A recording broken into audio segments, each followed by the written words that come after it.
Marcelo, es una mesa muy importante porque es gente que asesora a empresas de mucha trascendencia en la Argentina. Además nos esmeramos porque viste que Kicillof dijo que no le gustaban los economistas faranduleros.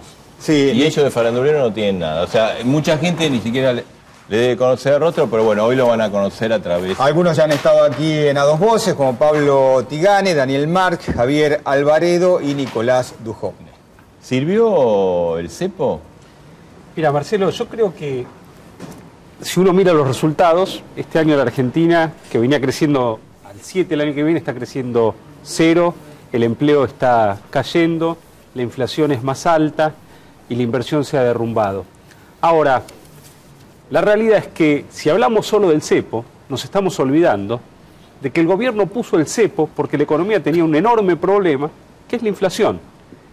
La inflación que no se ataca, que se niega, que se falsifican las cifras, y esa inflación fue la que, atrasando el tipo de cambio, llevó a los tenedores de pesos a querer dolarizarse. Llegados a ese punto, al gobierno le quedaban dos alternativas: o lanzar un programa antiinflacionario o dejar que el tipo de cambio ajuste, porque había un exceso de demanda a ese tipo de cambio, a otro tipo de cambio. Hoy el paralelo flota libremente a 6.30, y en ese nivel están equilibrados la oferta y la demanda. Entonces, el cepo, en realidad, cuando uno habla de los efectos del cepo, esta economía ya se estaba frenando por no atacar el problema de la inflación, que fue el que llevó al gobierno a poner el cepo. Entonces, no podemos separar el cepo de las causas que lo generaron, y las causas que lo generaron, en realidad, digamos, tendrían que haber derivado en otro tipo de políticas más normales, como las que aplican otros países. El frenazo de Argentina de este año es mucho más grande.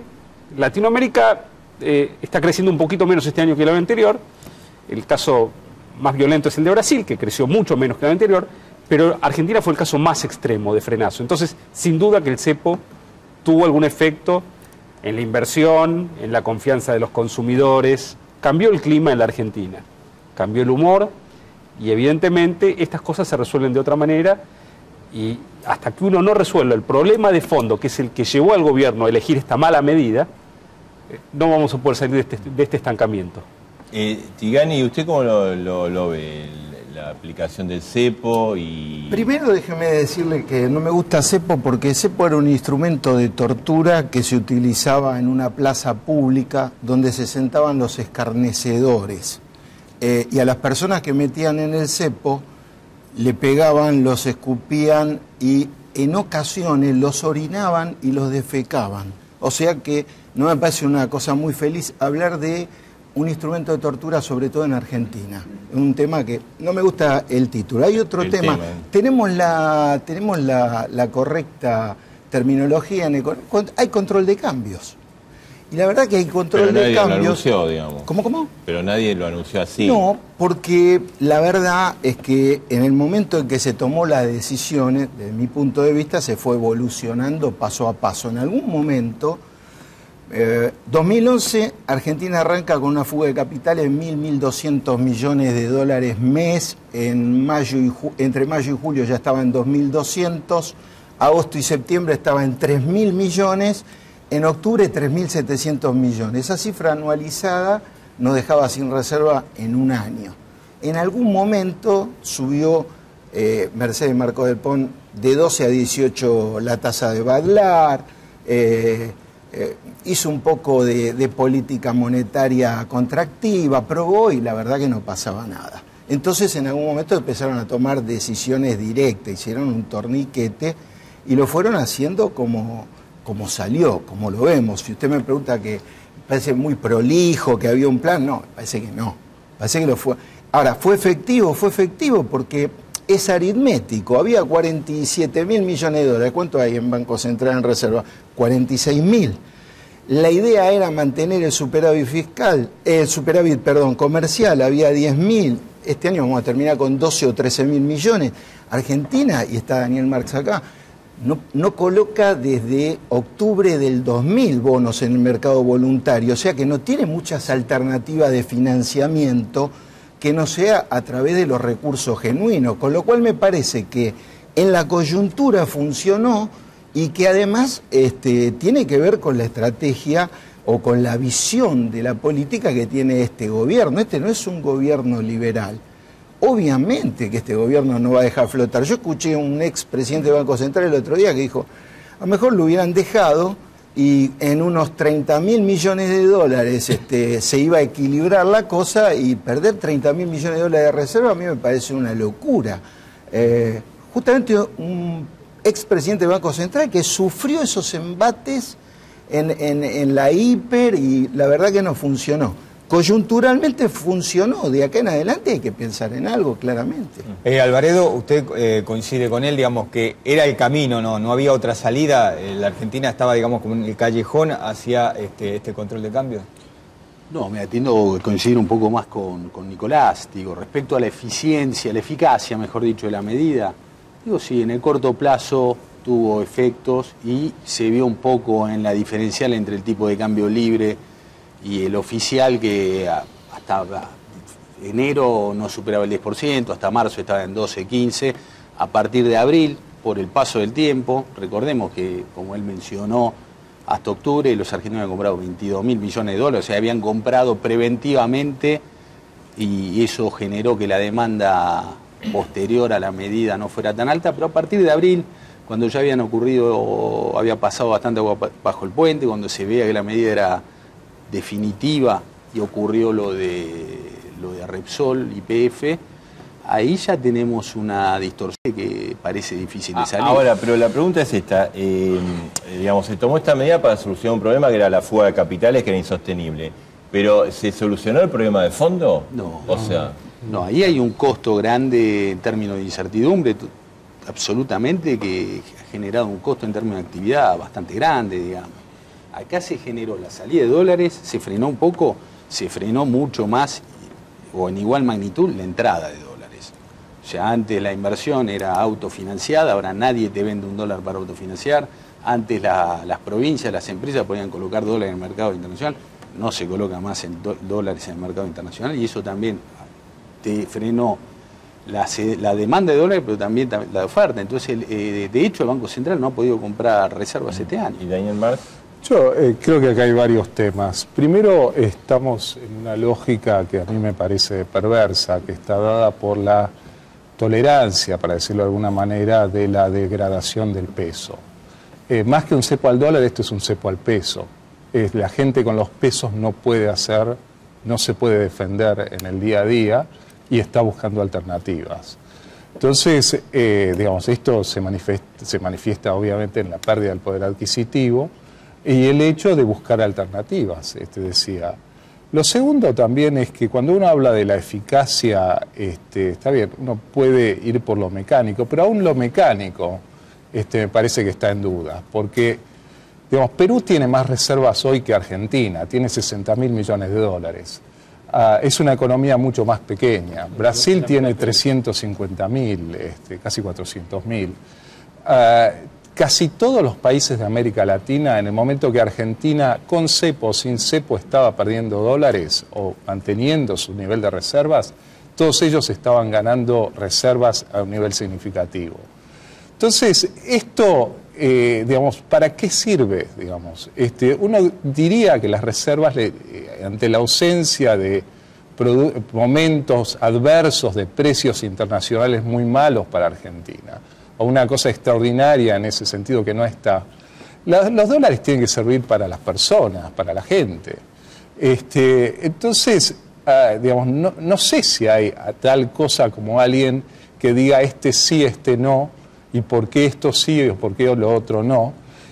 Pero especialmente, volvemos al principio, y es por qué estamos tolerando la degradación del peso. La verdad que el dólar en el mundo no es una moneda buscada.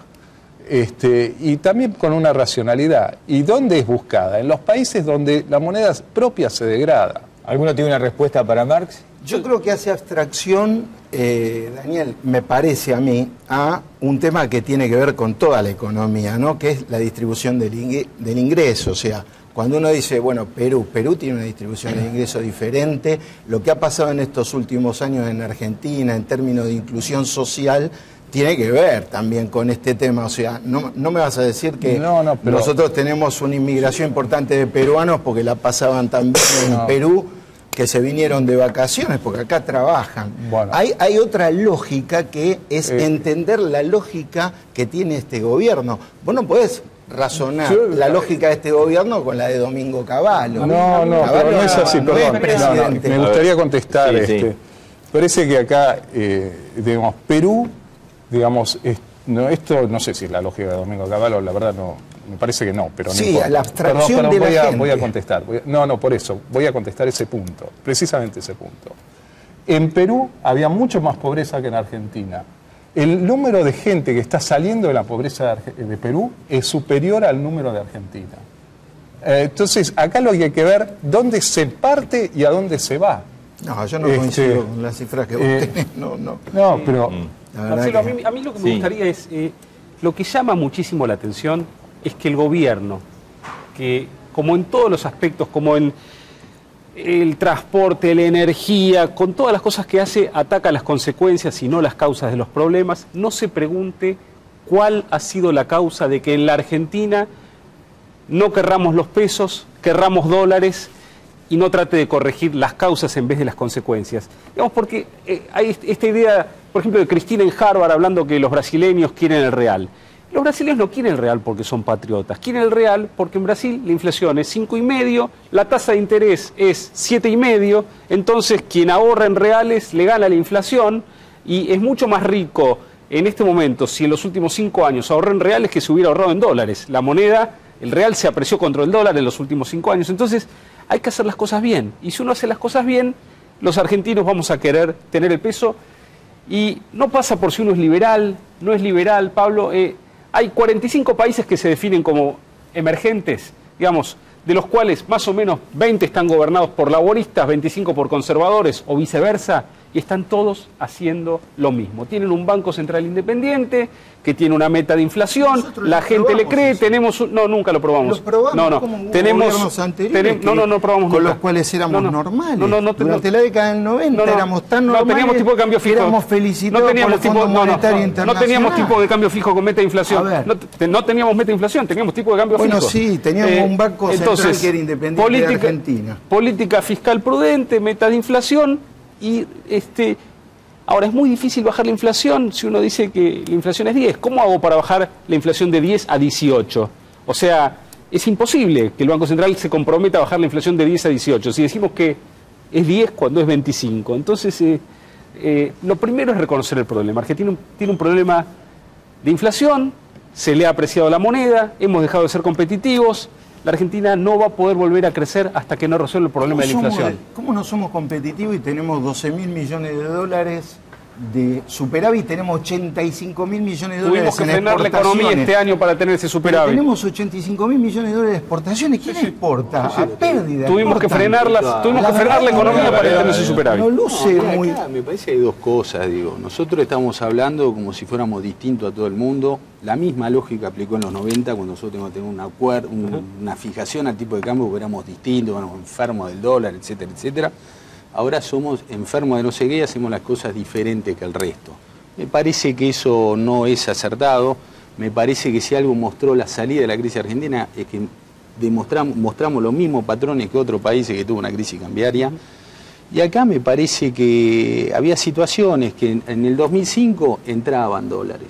Entonces ahí no había ningún problema. Me parece que por ahí lo que ha ocurrido es que una estrategia que fue exitosa al comienzo de la crisis dejó de serlo y lamentablemente no se tuvo la lucidez como para salir de ella. Hay un tema, digamos, que se introdujo ahora, digamos, por un lado fue el embargo de la fragata Libertad como un emblema del Estado argentino, donde el Estado argentino además todo indicaría que tiene la razón, pero bueno, está en gana. Sí, y el fallo en segunda instancia en los tribunales de Nueva York. Claro, ¿cómo influye este ataque de los fondos buitre? O sea, ¿cómo influye o no va a pasar nada en la economía argentina? No, está ocurriendo, digamos, especialmente con el evento del viernes pasado, porque, digamos, la tasa de interés para Argentina subió. Digamos, es cierto que el gobierno no se endeuda, el gobierno nacional, pero la economía argentina en su conjunto tiene que ir renovando deuda y decide inversiones en función de cuál es la tasa de interés. Al subir tanto la tasa de interés, se están frenando adicionalmente inversiones. ¿Del sector privado? Del sector privado. El financiamiento, incluso del comercio exterior, está hoy bastante más difícil y caro de lo que era antes. Y eso afecta también en algún momento a la competitividad y la sostenibilidad de la economía, porque no va a haber reemplazos, no va a haber fuentes de nuevas. Marcelo, el hecho de que este año la Argentina va a terminar con un superávit comercial probablemente de 12.000 millones de dólares. En diciembre, después de que terminemos de pagar el cupón de PBI, etcétera, las reservas en vez de 45 van a estar en 42.000 millones de dólares, van a haber caído 4.000. Si tenemos un superávit comercial de 12.000 y las reservas están cayendo 4.000, quiere decir que tenemos un agujero de 16.000, que no sabemos a dónde está. Bueno, una parte fueron las reservas que se usaron para pagar deuda, pero otra parte es la cancelación neta que están haciendo los argentinos contra el resto del mundo porque no nos están renovando los préstamos, es lo que decía Javier antes. Entonces hemos sustituido una fuente de fuga de capitales, que era el argentino dolarizándose, comprando billetes para protegerse de la inflación, a ese lo corrimos, y por haber corrido a ese y haber generado mucho más riesgo en la capacidad de pago de Argentina en dólares al exterior, hoy las empresas no pueden renovar sus deudas, no pueden financiarse para exportar, no pueden financiarse para importar, y al que le vence un préstamo con el exterior tiene que ponerse y cortar sus inversiones. ¿Y eso que afecta a la competitividad de la economía, Álvaro? Te afecta la capacidad que tiene la economía de hacer inversiones, las grandes, de infraestructura. Te digo un par de números oficiales. Programa de inversión prioritaria del gobierno de presupuesto, 60.000 millones de pesos. Plan de inversión de YPF, 7.500 millones de dólares. Eso, si lo vamos a financiar con fuente doméstica, vamos a andar corriendo a las empresas pequeñas que no tienen acceso al mercado internacional. Es un efecto que se llama crowding out técnicamente. Y me parece que es bastante pernicioso cuando por otro lado o sea, se vería afectada a las empresas pequeñas. Obviamente, las empresas pequeñas se ven perjudicadas por la burocracia que tienen que enfrentar para la declaración de jurada anticipada de importación, que no tienen estructura. Alemanes y británicos que están haciendo inversiones en Argentina. La verdad, yo vivo en un universo paralelo, entonces, porque acá en el sector financiero, por ejemplo, hay una compañía británica que acaba de comprarse 2 o 3 compañías nacionales británicas, o sea, Malvinas. ¿Te parece bien que lo hacen británico entonces? Todo. No, me parece bien porque me parece que hay inversión y me parece que ustedes me están diciendo, si no somos competitivos, venir a hacer nosotros inversiones a un país que no va a ser competitivo, donde no voy a ganar dinero. Pablo, la verdad, siempre hay una anécdota, la inversión está cayendo 10% este año. Yo entiendo que una anécdota no mata a las estadísticas. Yo entiendo, no es debe ser un fondo es otra forma, no es una anécdota, es un problema de lógica. La lógica de el asesor de inversiones que tiene una visión de que quiero traer o colocar títulos. Paul Singer compró en 2002 los bonos. Por ahí con la misma lógica de tus clientes británicos. Si querés hay un ejemplo de inversores. A ver, ni siquiera es una ironía que no se parece ni siquiera a una cuestión lógica. La verdad que yo quiero decirte esto.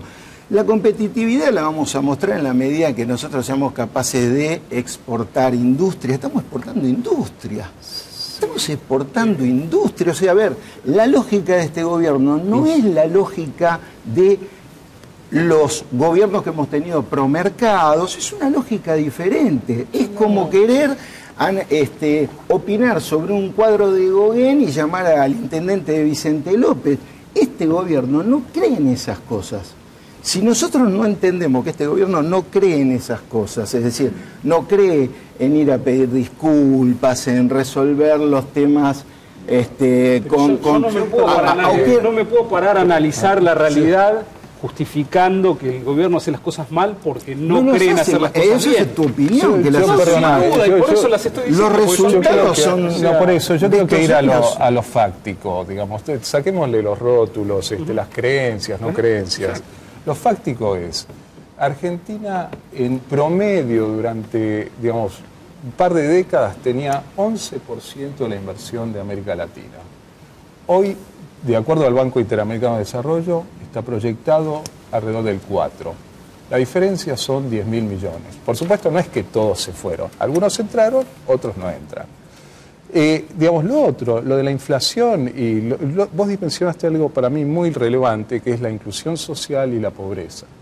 Digamos, creo que esto está estudiado. ¿A quién le pega más la inflación? ¿A quién le pega más la degradación? Narcotraficantes. Porque, por ejemplo, y como los no pobres manejan dinero y los que tienen, en los blanco, pierden el poder adquisitivo del dinero que ganan con el narcotráfico. Bueno, a los que venden en negro. Bueno, ¿Vos viste alguna vez una manifestación de personas, digamos, de un barrio que salgan a manifestar en contra de la inflación? ¿Por qué la defienden? Porque el tema de la inflación lo plantean los banqueros. En la hiper la pasaron bastante mal. No, mira, los la banqueros verdad, se benefician con la inflación. Pero vos decís que mira, los banqueros, ¿sabés qué? Perdón. yo digo que la inflación estamos afecta a todos. Pero ¿a quién? Vos fíjate quiénes defienden, quiénes sacan el tema de la inflación, cuál es el Los único banqueros tema. son los primeros- Banqueros y escuchá, gente que los tiene banqueros están negocios. callados la boca ¿Cuál con la es el inflación. único Los banqueros, sector perdóname, en la son los Argentina? cómplices de la inflación. Te lo voy a decir claro. ¿Por qué? Te lo explico también clarísimo. Los banqueros, su principal financiación son las cajas de ahorro y las cuentas corrientes. ¿Qué le pagan? Cero. ¿A cuánto lo prestan? Cuanto más alta la inflación, más plata ganan. Entonces, no sobresimplifiquemos. ¿Está bien? Los narcotraficantes, yo no sé, no les llevo las cuentas. Está bueno, no pero conozco. Elisa Carrió hoy habló de un negocio importante. Sí, sí, de problema acuerdo. de los Pero, pobres, digamos, sí. ¿cuántas Sí. personas No. acá hay con necesidades? ¿Cuántas personas dependen ¿Comparado de su con salario? cuándo? Cuando ¿Comparado quieras. con Yo cuándo? estoy O sea, diciendo, con el 2001. mira, Cuando se sea. fueron en el 2001, Cuando el gobierno anterior que se fue, ¿cuántos pobres había? Yo lo que ¿Cuántos digo indigentes es- había? Yo- Mirá, el desempleo cayó a 1/3. Sí, yo- La verdad es que no es discutible porque están las cifras. Este es un país El desempleo haya caído un 80% tercio, en 8 o 9 no quita años. que querramos Sí, que las sí. cosas se hagan mejor El coso- todavía. Se puede hacer Entonces, mejor. sí, Por sí. supuesto que se Pero puede además hacer te mejor. digo, si Pero no bajamos la inflación, pero el que no- desempleo no se va a A quedar ver. en un tercio, va a empezar a subir. Pero la inflación Porque no las se va- empresas van a empezar a despedir Mira, gente. la inflación porque no se va a pueden bajar del soportar modo, más sueldos en del modo dólares que tradicional. no pueden competir hay, con el hay resto que del decir mundo. esto, si queremos bajar la inflación, subimos la tasa de interés, bajamos el gasto público, pero hay que terminar de contar toda la película. Tenemos que tener desempleo y hacer caer el salario. para nada. Sí, es así. Es así. No hay ninguna otra forma. No. Porque, Vos sos Alvarado, monetarista, entonces. Creo que no has Sí, estudiado sí, los planes de mira, estabilización. exactamente. Creo que no has Dice que- estudiado los planes de estabilización en Exactamente. general. No, tenemos, viste, visiones. Yo, sinceramente, creo que uno puede tener una visión diferente. Lo que no puede es negar toda la realidad. eso es lo que- Mira, no eso es lo que parece, hay que ver, no luce. Por eso, los periodos de hiperinflación son los periodos de más inestabilidad social. De hiper. de hiper. Nosotros Mayor estamos en desempleo. hiper. No, por eso. Nosotros hemos tenido Bueno, con los radicales esta diferencia y creo que vos eras ministro o secretario No, de Estado nunca fui ministro. por mes. Nunca fui pero ministro. por mes. El 20 era mensual. Sí, sí, así Con es. los militares teníamos 400% de inflación. Así todo es. el La verdad que Pero por no es eso. esa la inflación. O sea, La tú- principal- A ver, Alvarado, a ver si. ¿A cuánto propones subir la inflación para bajar más la pobreza? No entonces? propongo ¿A 40, subirla, 60, pero lo digamos? que te digo es, No, está porque si estable fuera hace 4 en 100, años. de repente podríamos eliminar la Bueno, a pobreza. ver, Corea creció muchos años con este nivel de inflación. Estamos hablando ¿Cuál de es este inflación nivel? No, de, pero está bien. según las consultoras privadas, de entre 20 y 25%. Y está estable hace 3 o 4 Está años. Eso estable, pero el dicen tipo de cambio las se deprecia consultoras menos. privadas que no Entonces, lo pueden Estamos probar. generando un problema muy grande en el empleo, en la pobreza, digamos, hay que Mirá, atacar Pablo, el problema ahora. a mí me parece que hay una etapa, 2003-2007, donde fue muy exitosa la política económica, donde Argentina creció claramente por encima del promedio de la región y con una inflación un poco más alta, pero no más allá del 11% en promedio. Cuando uno agarra el cuatrienio 2008-2011, uno ve que la tasa de crecimiento argentina está por debajo de la tasa de crecimiento Mambrada, algo económico pasó de en la el región. mundo. ¿Vas a dejar terminar de hablar a alguien? Y pero déjame decirte, Pero a mí vos te déjame referís a un hablar, periodo no, donde el vamos a mundo dejarlo- creció vamos a al dejarlo 5 terminar, Alvarado, y pasás a un momento, al semestre trágico y no lo mencionás Pero- en ese contexto. ¿Qué ¿No crees que trágico? Lehman Brothers existió para todos? Para todo el mundo Para existió todos. Lehman Brothers. Pero para todos. Y A ver, con una vamos a dejarlo inflación, terminar, por Alvarado. eso, yo estaba diciendo de nuevo que la Argentina tuvo un periodo 2003-2007 donde no había ninguna obsesión con el dólar, donde Argentina crecía mucho más sólidamente que el resto de los países y con una inflación un poco mayor, pero en niveles donde no eran demasiado distorsivos. A partir de 2008, porque Argentina logró recuperar buena parte de la crisis, el crecimiento ese no fue tan importante, estaba incluso por debajo del promedio de la región y la inflación, sacando Bolivia, estaba 4 veces por arriba de los países de la región. Eso no creo que sea un mix de buena política económica. Y este año también la economía se desacelera y la inflación crece. Yo creo que eso no es beneficioso para la gente. Le quería hacer una pregunta, perdón, a Daniel Marce en el sentido, hablamos de los fondos buitres, ¿no? ¿Qué es lo que tiene que hacer Argentina para evitar, digamos, complicaciones? ¿Qué tiene que hacer Argentina para recuperar la fragata Libertad? Yo creo que son dos casos muy distintos. La fragata Libertad, coincido que acá hubo una interpretación caprichosa desde mi punto de vista del juez en Ghana, porque no me parece embargable la fragata Libertad. El otro fallo es un fallo que dice que Argentina no reconoce esos créditos, de hecho los está desconociendo, esa es la interpretación que están dando, porque no le está pagando y le está pagando a otros. Argentina dice que ellos no le está pagando porque no ingresaron al canje y tuvieron la opción de ingresar al canje. Entonces, acá yo creo que hay un camino que requiere presentar y convencer al juez que ellos tienen la posibilidad de cobrar si cobran como todos los demás, en los términos que aceptaron todos los demás. Que hoy es una posibilidad que no está abierta. Y eso presentarlo al juez y pelearlo como el verdadero pari passu, que es lo que se está en consideración. Pari passu significa que todos los que están en la misma situación cobran igual. Pablo, para cerrar, porque ya no tenemos más tiempo, ¿qué hay que hacer para llevarlo al llano, ¿no? Un poco lo que plantea Marcelo. La gente mira, escucha, dice Tribunales de Nueva York, Fragata Libertad. En algún momento hay que cerrar este tema. Claro, no, yo creo, acá coincido con Daniel, creo que hay que buscar una solución práctica a este tema y hay que resolverlo, hay que resolver ese tema, hay que resolver el tema del Club de París para bajar la tasa de interés y para... Pero lo que no creo es que hay que hacerlo en cualquier circunstancia. O sea, hay que negociar desde donde Argentina negocia desde el año 2004, más o menos cuando usted escribió un libro que se llamaba Un país en deuda, que yo me lo llevé a Chicago, cuando me fui a vivir a Chicago. Y usted planteaba algo de eso con referencia a el cambio que había hecho en la... que la Baña instaló en lo que era la renegociación de una deuda. Desde ahí me gustaría resolverlo, no desde la sumisión incondicional con la cual colocamos 152 clases de bonos diferentes durante la década del 90 en diferentes legislaciones, con diferentes tipos de moneda y que terminó en un default desastroso. Álvaro, 30 segundos finales.